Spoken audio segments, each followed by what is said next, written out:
Another, over a bridge in a desperate bid to bury his darkest secrets. He doesn't realize someone is watching. Hidden among the reeds, a 13-year-old boy makes a split-second decision to dive into the river.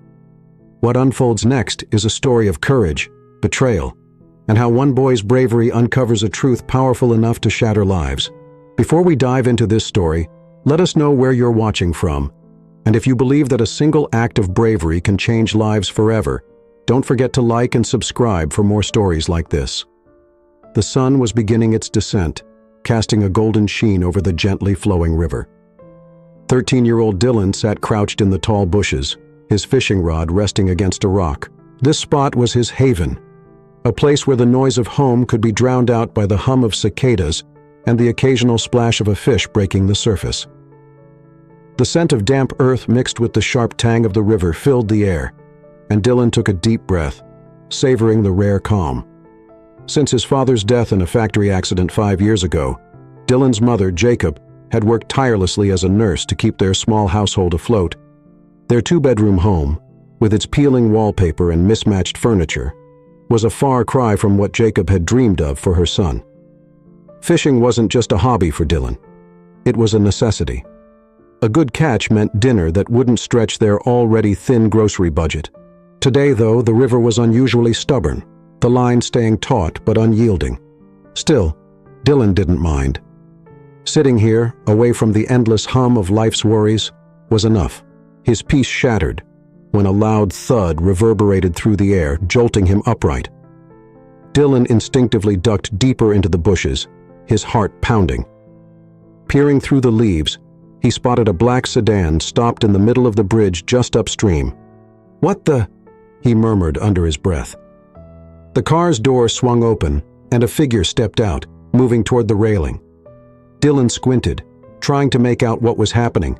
His breath caught when he saw the figure lean over and shove something or someone off the bridge. The splash that followed sent a chill down his spine. The sedan's tires screeched as it sped off, leaving only the faint echo of its engine in the air. Dylan's eyes darted to the river, scanning for signs of what or who had been thrown over. Then he saw it. A hand. Dylan froze, panic gripping him.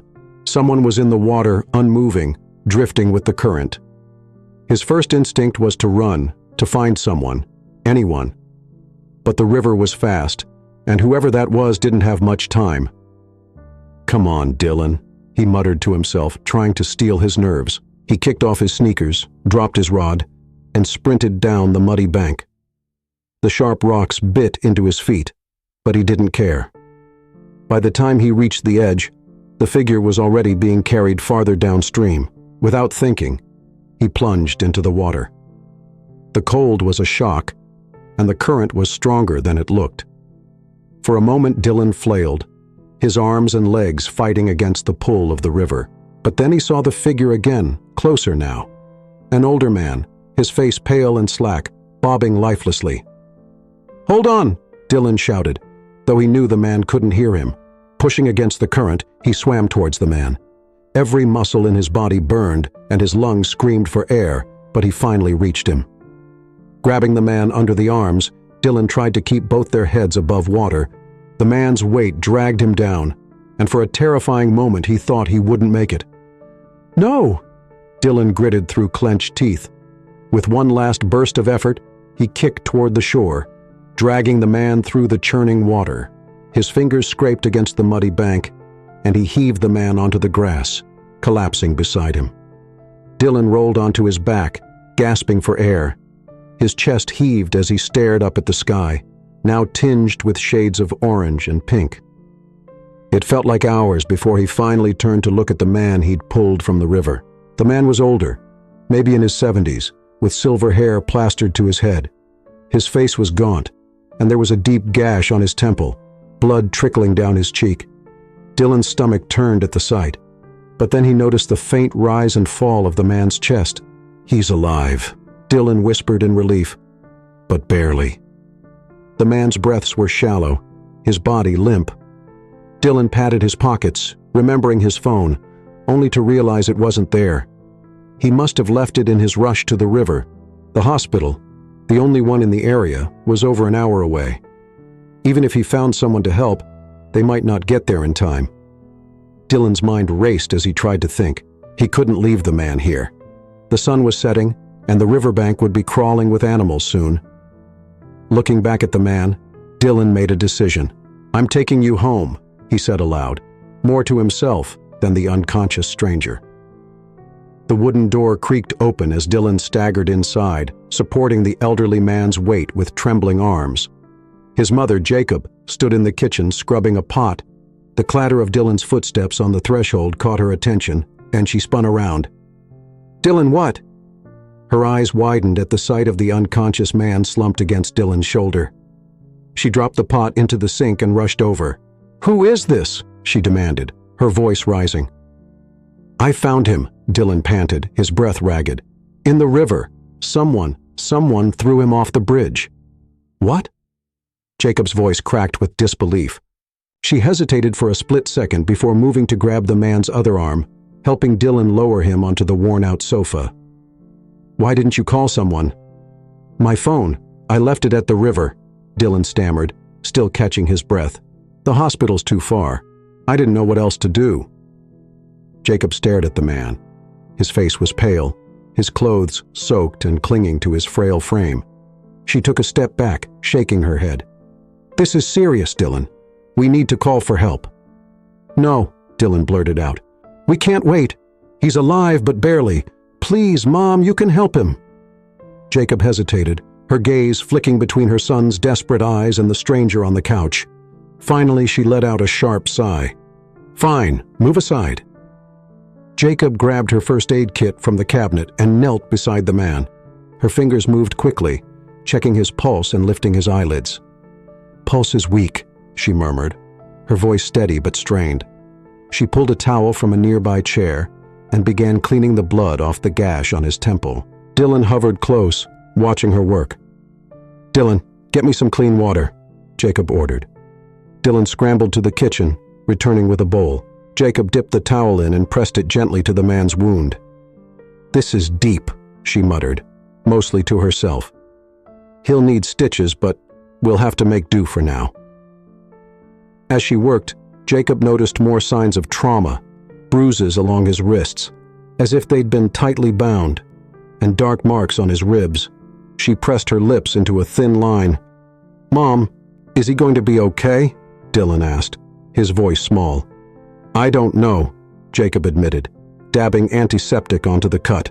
"Now tell me what exactly happened." Dylan shifted uncomfortably.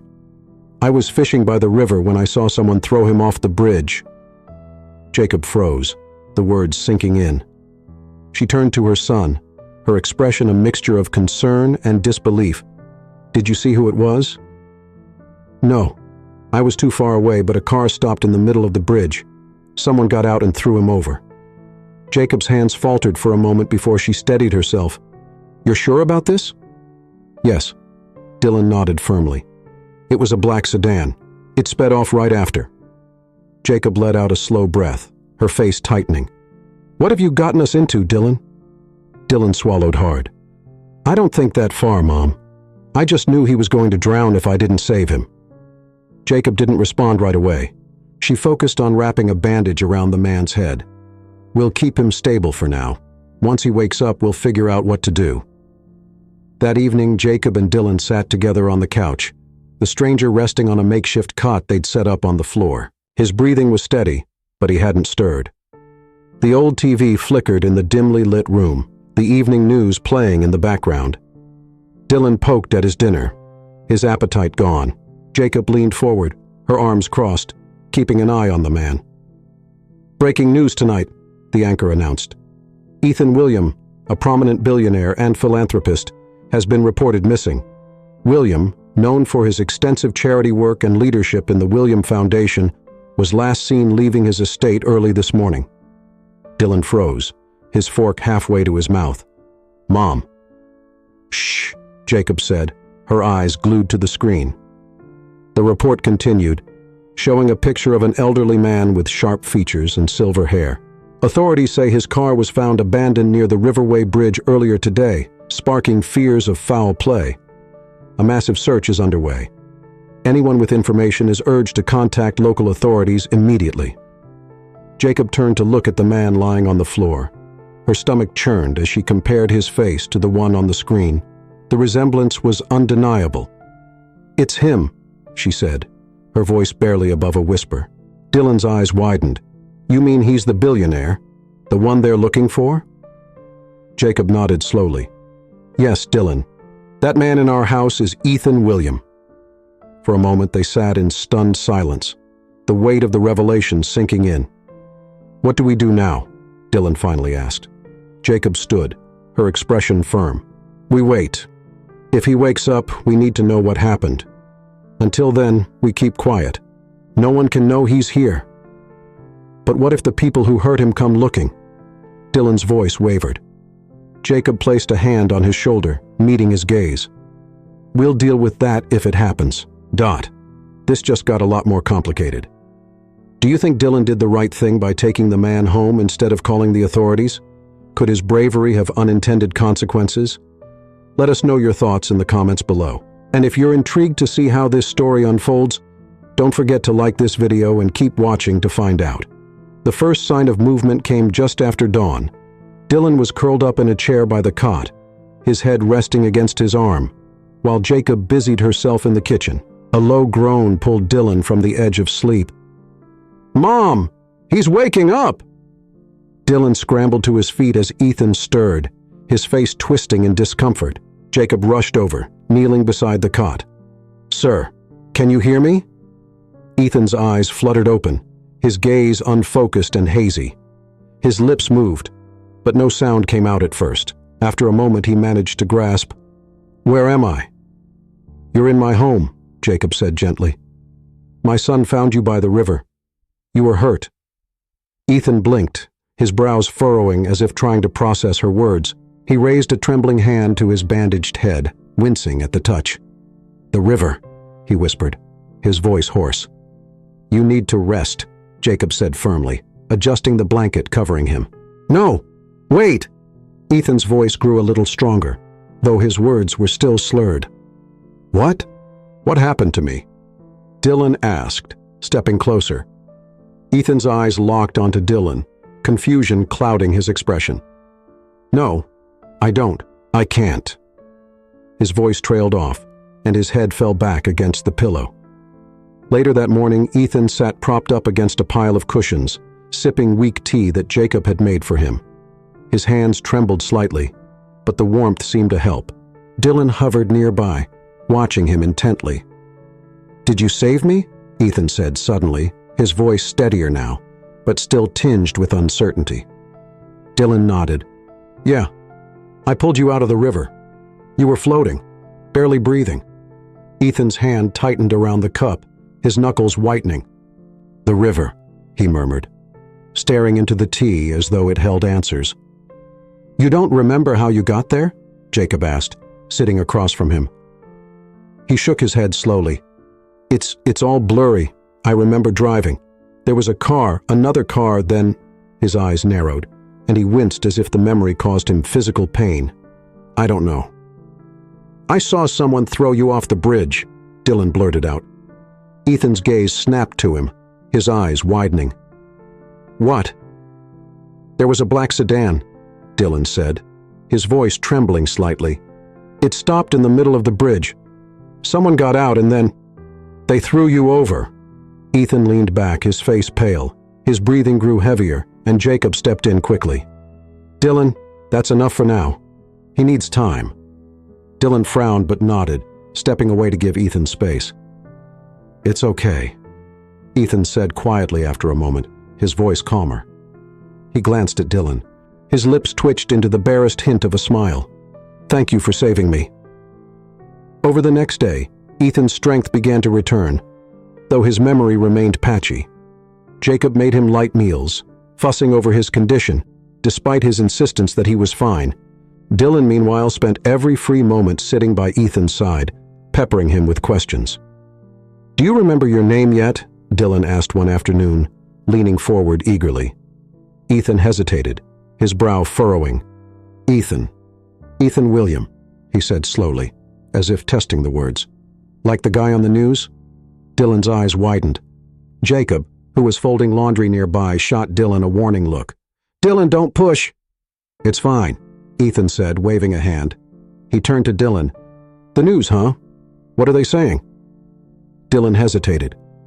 "They said you were missing, that they found your car near the bridge." Ethan let out a heavy sigh, his shoulders sagging. "So they know I'm gone. Good." "Why is that good?" Dylan asked, his curiosity undeterred. Ethan looked at him, a small smile playing on his lips. "You ask a lot of questions, don't you?" Dylan shrugged. "I just want to know." For a moment, Ethan said nothing. Then he leaned forward slightly. "Because it means they're looking for me. And when the right people find me, we'll set things straight." "What things?" Dylan pressed, but Ethan didn't answer. By the third day, Ethan was walking around the house with a slight limp, his strength returning bit by bit. He watched as Dylan practiced tying fishing lures on the porch, the boy's hands nimble and focused. "You like fishing, huh?" Ethan asked, easing himself into a chair nearby. "Yeah," Dylan said without looking up. "It's peaceful, and sometimes I catch stuff for dinner." Ethan nodded, leaning back. "I used to fish when I was your age. My father taught me, said it was the best way to clear your head." Dylan looked up, surprised. "You don't seem like the fishing type." "Oh," Ethan raised an eyebrow. "And what type do I seem like?" Dylan shrugged. "I don't know. You just seem like you'd have other people do that stuff for you." Ethan laughed, a deep, hearty sound that surprised both of them. "Well, you're not wrong. I haven't held a rod in years, but I wasn't always this." He gestured vaguely at himself. "What were you before?" Dylan asked. Ethan's smile faded slightly, and he looked out at the river in the distance, a kid trying to figure things out just like you. In that moment, Dylan saw a vulnerability in Ethan that made him seem less like a mysterious stranger and more like a person, someone who had lived and struggled and made it through. "Thanks again," Ethan said quietly, breaking the silence. "For saving me. It means more than you know." Dylan grinned. "You already said that." "Doesn't mean I can't say it again," Ethan replied, his smile returning. The morning air was thick with tension as Ethan sat on the sofa, absently rubbing his temple. Jacob poured him another cup of tea, her watchful eyes catching every flicker of expression on his face. Dylan sat cross-legged on the floor, eager yet apprehensive, as if sensing the storm brewing inside Ethan. "I remember now," Ethan said finally, his voice low but firm.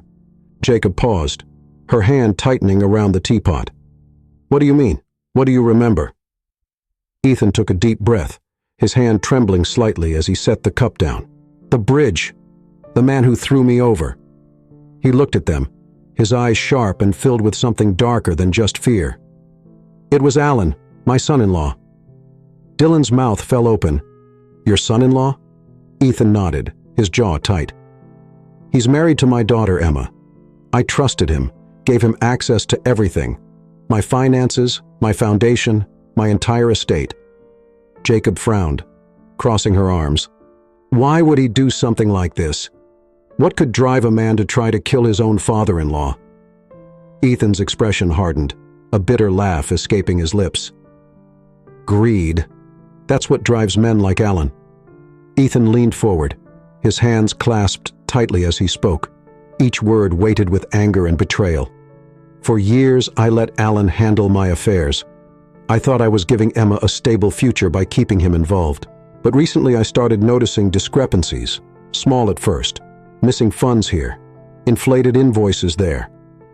But when I dug deeper, he trailed off, his face darkening. "What did you find?" Dylan asked, his voice barely above a whisper. "I found that Alan had been siphoning money from my accounts for years," Ethan said, his voice trembling with controlled fury. "He set up shell companies and falsified transactions. He was using my money to fund his own ventures, buying luxury properties, cars, and things Emma knew nothing about." Jacob's eyes widened. "And you confronted him?" Ethan nodded. "I invited him over to my study late at night. I wanted to give him a chance to explain himself, to own up to what he had done. But when I laid out the evidence, he snapped. claimed I was trying to ruin his life, to destroy his marriage. He said I was jealous of him. Dylan frowned. That doesn't make any sense. No, it doesn't, Ethan said bitterly. But to Alan it didn't matter. He lost control, started shouting, throwing things, and then he paused, his hand unconsciously drifting to the bandage on his temple. He attacked me. I tried to fight him off, but he overpowered me. Next thing I knew, I was in his car, and then... His voice faltered. The bridge. Jacob finished for him, her voice tight. Ethan nodded slowly, his gaze distant. He must have thought I was dead when he threw me over. He didn't count on someone like Dylan being there to save me. Dylan straightened, a mixture of pride and unease washing over him. But what about your daughter? Emma doesn't know, does she? Ethan shook his head. No. She loves him. At least, she thinks she does. She has no idea what kind of man he really is. The room fell into an uneasy silence, broken only by the soft hum of the ceiling fan.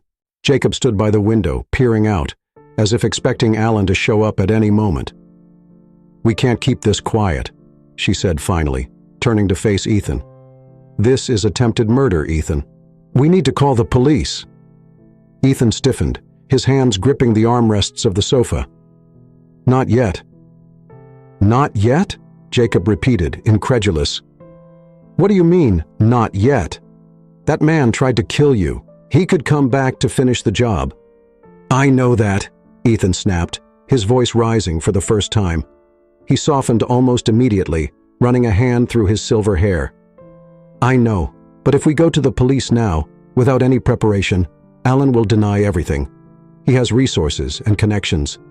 He'll twist this around and make it look like I'm the one lying. Jacob crossed her arms. So what's your plan? Just wait here and hope he doesn't find you? No, Ethan said firmly. I need time.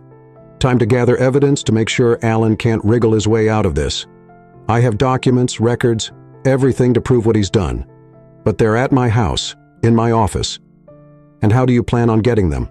Jacob asked. I don't know yet, Ethan admitted, his shoulders slumping. But I can't go to the police until I have them. Jacob sighed, her expression torn.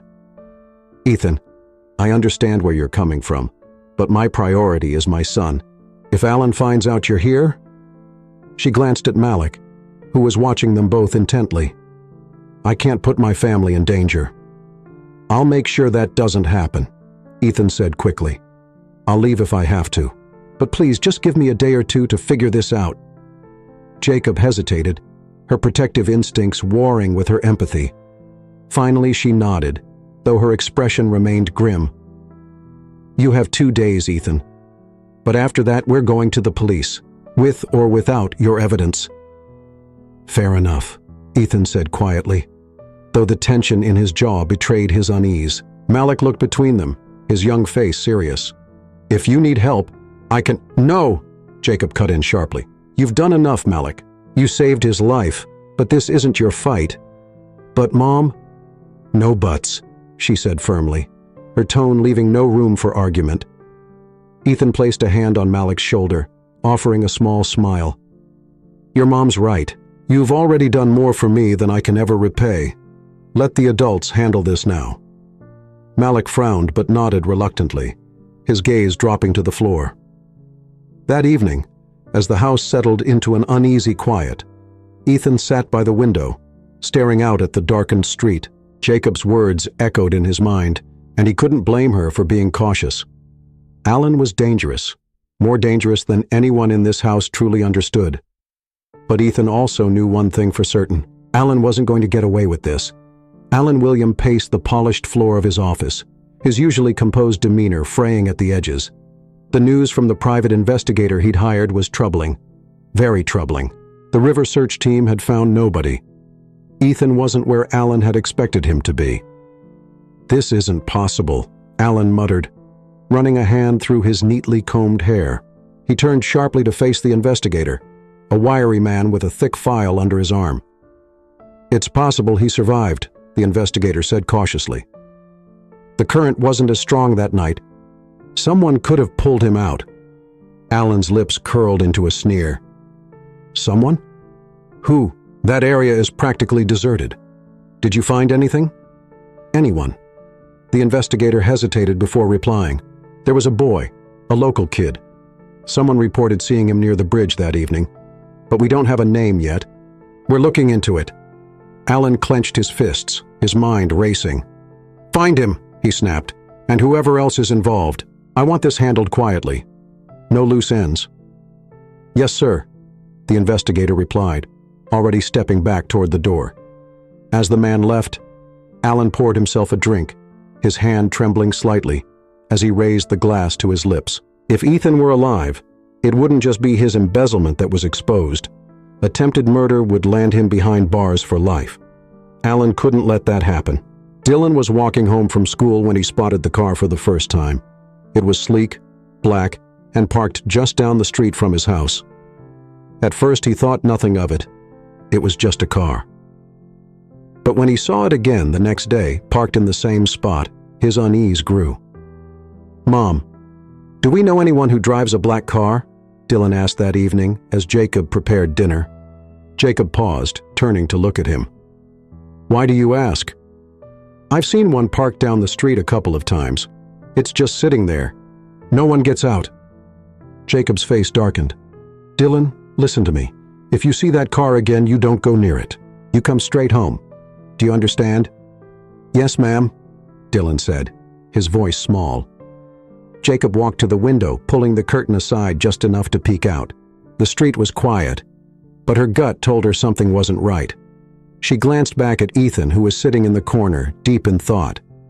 Ethan, she said, could Alan have people looking for you? Ethan's head snapped up, his expression grim. If he knows I'm not dead, then yes. He'll stop at nothing to find me. Jacob took a deep breath, her protective instincts flaring. Dylan, you're staying inside from now on unless I'm with you. No exceptions. But Mom, no exceptions, she said firmly, her tone leaving no room for argument. Dylan nodded, though unease gnawed at him. He didn't like being treated like a little kid, but the look on his mother's face told him this wasn't the time to argue. The next day, Dylan couldn't shake the feeling that he was being watched. At school, he caught himself glancing over his shoulder more than once. By the time the final bell rang, he was eager to get home. He took his usual route, cutting through a quiet side street lined with trees. Halfway down the block, a black car rolled slowly past him. Dylan froze, his heart pounding, as the car came to a stop just ahead. The driver's side door opened and a man in a dark suit stepped out. He looked around briefly before locking eyes with Dylan. Hey, kid, the man called, his tone too casual to be comforting. Got a second? Dylan's instinct screamed at him to run, but his feet felt glued to the ground. No, I gotta get home, he stammered, taking a step back. The man smiled, though it didn't reach his eyes. It'll just take a second. Come here. Dylan shook his head and turned to run, but another man appeared behind him, blocking the way. Easy, kid, the second man said. We just want to talk. Panic surged through Dylan as he realized they had boxed him in. Without thinking, he bolted to the left, ducking through a narrow gap between two fences. The men shouted behind him, their footsteps pounding on the pavement as they gave chase. Dylan's lungs burned as he sprinted down the alley, zigzagging to keep them guessing. He spotted a dumpster up ahead and dove behind it, pressing himself against the cold metal. He covered his mouth, trying to stifle his ragged breaths as the men's voices grew louder. Where'd he go? One of them barked. Check the alley. Dylan's heart thundered in his chest. As their footsteps came closer, he closed his eyes, praying they wouldn't find him. After what felt like an eternity, the footsteps receded. He's gone. Let's get back to the car, one of them muttered. Dylan stayed hidden until he was sure they were gone. When he finally emerged, his legs felt like jelly, but he forced himself to keep moving. He ran all the way home, bursting through the front door and collapsing onto the floor.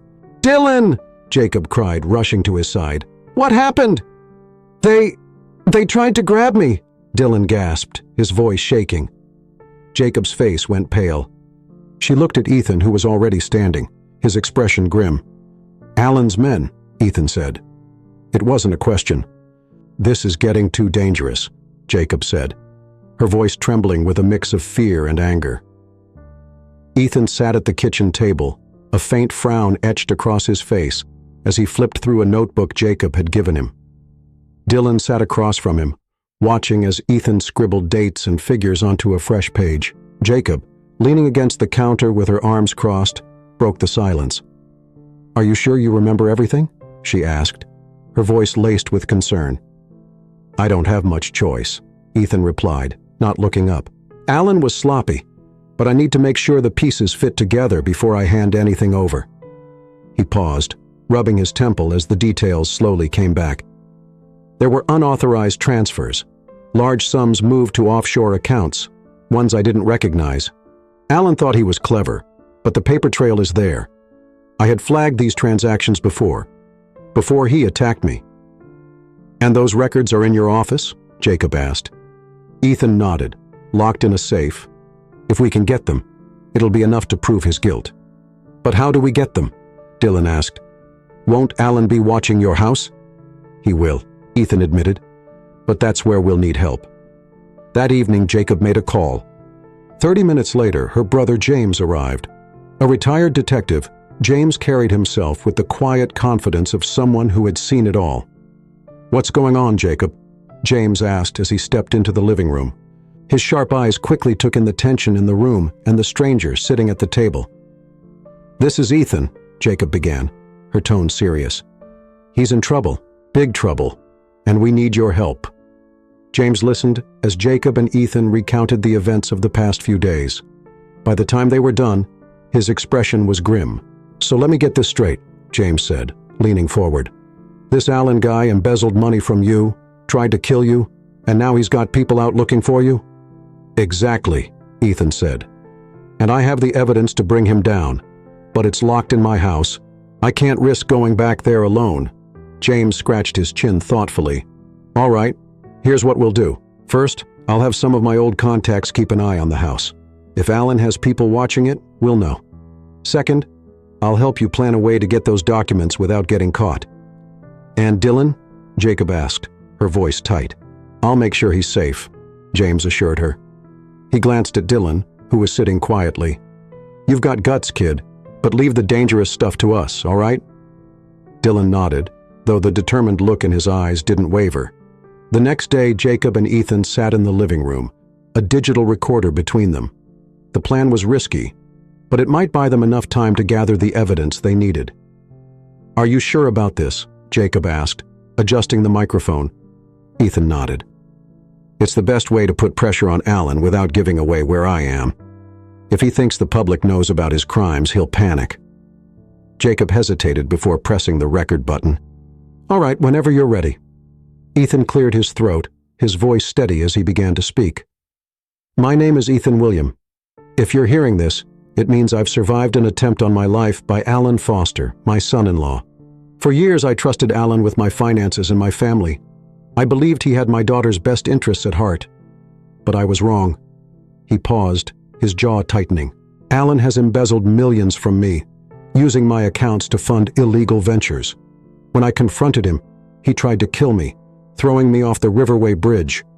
But I survived, and I have the evidence to prove his guilt." Jacob gestured for him to wrap it up.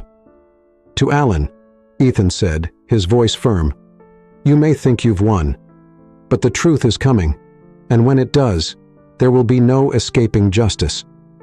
He stopped, the tension in the room palpable. Jacob hit the stop button and exhaled. "That should do it." "What do we do with it?" Malik asked, entering the room. "We'll send it anonymously to a journalist I know," Ethan said. "Someone I can trust to release it without compromising our location." Jacob nodded. "And while Alan scrambles to control the fallout, we'll move on the house and get the evidence." Later that evening, James returned with updates. "Alan's people are watching the house, but they're sloppy. We can work around them." Ethan nodded. "Good. Then it's time to move. Tonight." Jacob's eyes widened. "Tonight? Isn't that too soon?" "The longer we wait, the more dangerous this becomes," Ethan said. "We've already taken a big risk with the recording. We can't afford to lose momentum." James put a reassuring hand on Jacob's shoulder. "I'll keep them safe. I promise." Malik watched as the adults finalized their plan, his heart pounding in his chest. The gravity of the situation finally hit him. This wasn't just about saving Ethan anymore. This was about survival. For all of them. Alan Foster stormed into his office, his phone clutched tightly in his hand. On the screen, the anonymous video message from Ethan William played on a loop. Every word, every syllable was a dagger to his carefully curated facade. "How is this possible?" he barked, slamming his fist onto his desk. "He should be dead." His chief enforcer, a burly man named Decker, stood stiffly in the corner, avoiding Alan's seething glare. "We're working on finding him," Decker said, his voice calm but tense. "The broadcast came from somewhere near Riverway. We've narrowed it down to a few neighborhoods." Alan's eyes narrowed. "A few neighborhoods? That's not good enough. I want this handled tonight. Find him, and make sure he doesn't have the chance to spread another word." Decker nodded, turning on his heel to relay the orders to his team. As he left, Alan leaned back in his chair, his breathing heavy. The walls were closing in, and he knew it. If Ethan was alive, with evidence in hand, it was only a matter of time before everything unraveled. The night was still when the first black SUV rolled into Jacob's quiet street. Dylan, peeking through the curtains, felt his stomach churn at the sight. "They're here," he whispered, his voice shaking. Jacob immediately killed the lights, her heart pounding. "Dylan, get Ethan and hide. Go to the crawl space under the stairs. Don't come out until I tell you." Dylan nodded, grabbing Ethan's arm. "Come on," he whispered urgently. Ethan hesitated. "I can't let them. Now's not the time for pride," Jacob snapped. "Go!" As Dylan and Ethan disappeared into the shadows, Jacob turned to her brother James, who was already loading his old revolver. "Are you sure about this?" Jacob asked, her voice low. James nodded grimly. "They're not leaving here with him. Stay behind me." A loud crash echoed through the house as the front door splintered open. 3 men stormed in, their faces cold and menacing. "Where is he?" the leader demanded, his voice echoing through the living room. Jacob stepped forward, her heart racing but her chin held high. "Get out of my house," the leader smirked.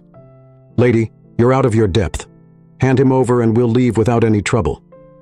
James stepped into view, his revolver aimed squarely at the man's chest. "Looks like you brought trouble with you. Now get out!" The man's smile faltered as he took a step back, motioning for his men to spread out. "Find him!" he growled. The intruders began searching the house, overturning furniture and ripping open closets. Jacob's heart pounded as one of them headed toward the stairs. "Hey!" she shouted, grabbing a lamp from the side table and hurling it at him. It shattered against his shoulder, knocking him off balance. Before he could recover, James fired a warning shot into the air. "That's enough," he bellowed. "The next one won't miss."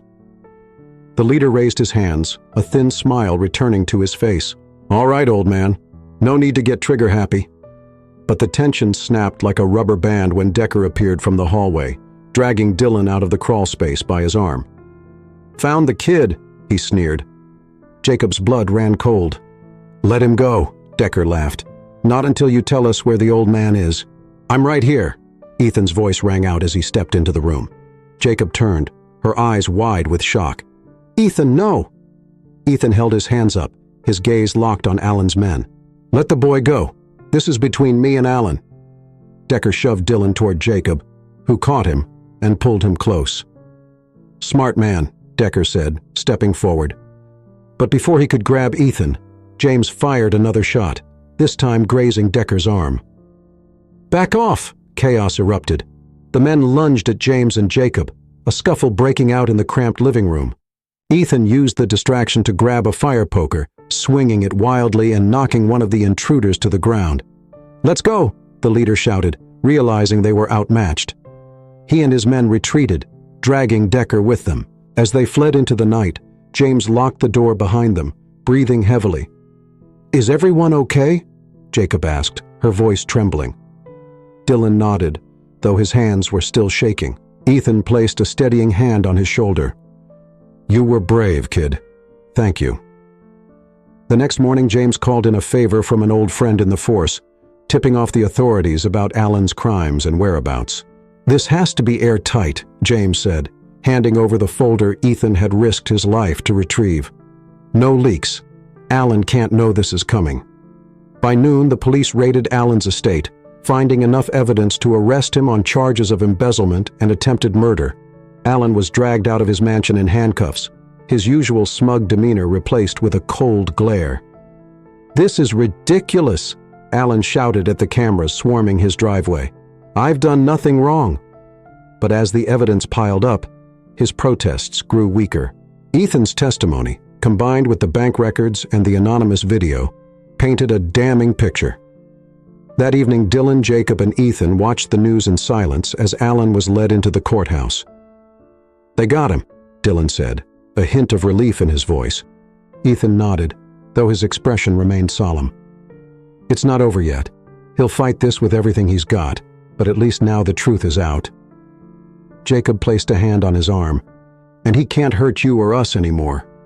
Ethan gave her a small smile, though the weight of the ordeal still hung heavy on his shoulders.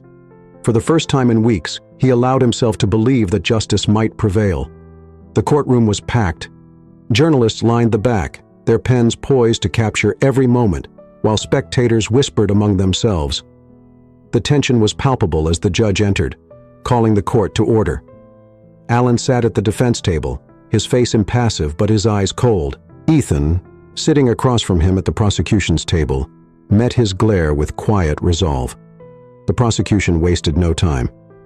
Over the first day, they meticulously laid out Alan's financial schemes, shell companies, falsified transactions, and millions siphoned from Ethan's accounts.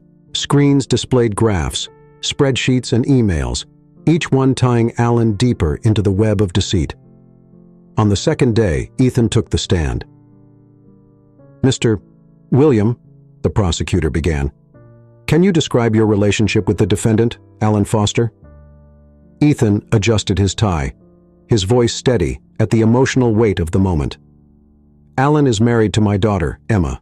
I trusted him. I gave him control over my finances, believing he had my family's best interests at heart." "And when did you first suspect wrongdoing?" "About 6 months ago," Ethan replied. "I noticed discrepancies in my accounts, money missing, unusual transactions. When I confronted Alan with the evidence, he denied everything and became hostile. That confrontation escalated." Ethan paused, his voice faltering for the first time. "He attacked me, and then he tried to kill me." The courtroom fell silent. "And what did he do, Mr. William?" "He threw me off the Riverway Bridge," Ethan said, his voice firm now. "He left me for dead." Alan's attorney rose to his feet. "Objection, Your Honor. Speculation." The judge nodded. "Sustained. The jury will disregard the witness's interpretation of the defendant's intent." Ethan continued undeterred. "If it weren't for Dylan, I wouldn't be here today." All eyes turned to Dylan, who sat nervously in the gallery. Dylan's palms were slick with sweat as he approached the witness stand. His mother gave him a reassuring nod, but the weight of the moment pressed heavily on him. "State your name for the record," the prosecutor said. "Dylan Johnson," he replied, his voice trembling slightly. "Dylan, can you tell the court what you witnessed on the evening of Ethan Williams' attack?" Dylan glanced at Ethan, who gave him a small, encouraging smile. "I was fishing by the river," Dylan began. "It was quiet, and then I heard a loud crash. I looked up and saw a black car stopped on the bridge. Someone got out and went to the side of the bridge. Then they threw something over." The prosecutor leaned forward. "And what did you see next?" "I saw a man in the water," Dylan said, his voice growing steadier. "I didn't know who it was, but he wasn't moving. I jumped in to save him." The defense attorney stood abruptly. "Objection, Your Honor. This is an unreliable witness. He was a child alone, and it was dark. He can't possibly identify the defendant." The prosecutor countered, "Your Honor, the witness isn't identifying the defendant. He's corroborating the sequence of events." "Overruled," the judge said. Dylan continued his confidence building. "Later, I saw pictures of Mr. William on the news. That's when I realized he was the man I pulled out of the river." The trial reached its climax when the prosecution called an unexpected witness, Alan's former business associate, Thomas Crane. As Crane took the stand, Alan's calm exterior finally cracked, his eyes narrowing with fury. "Mr. Crane," the prosecutor began, "can you explain your relationship with the defendant?" "I worked with Alan on several business ventures," Crane said, his tone measured. "He approached me to help set up offshore accounts and shell companies to move funds from Mr. Williams' accounts." "Were you aware that these actions were illegal?" Crane hesitated, then nodded. "Yes, but Alan assured me no one would find out." "And what happened when Mr. William confronted Alan about the discrepancies?" "Alan panicked," Crane said. "He told me he had to get rid of the problem. I didn't know what he meant at the time, but when I heard about the incident at the bridge," his voice faltered, "I realized what he'd done." "Why are you testifying today?" Crane glanced at Alan, then back at the prosecutor. "Because it's the right thing to do. I can't erase what I've done, but I can make sure the truth comes out." The courtroom erupted in murmurs as the prosecutor rested their case. The jury deliberated for only 4 hours before returning with a verdict. The foreperson stood, her expression solemn as she read the decision. "We, the jury, find the defendant, Alan Foster, guilty of embezzlement, fraud, and attempted murder." Alan slumped in his chair, his arrogance finally replaced with visible defeat. The judge wasted no time sentencing him to life imprisonment without parole. As the gavel struck, the courtroom exhaled collectively. Dylan watched as Alan was led away in handcuffs, his once pristine suit now a symbol of his shattered empire. Later that evening, Dylan sat on the porch of his home, staring out at the stars. Ethan joined him, lowering himself carefully into the chair beside him. "You okay, kid?" Ethan asked. Dylan nodded, though his expression was pensive. I didn't think it would feel like this."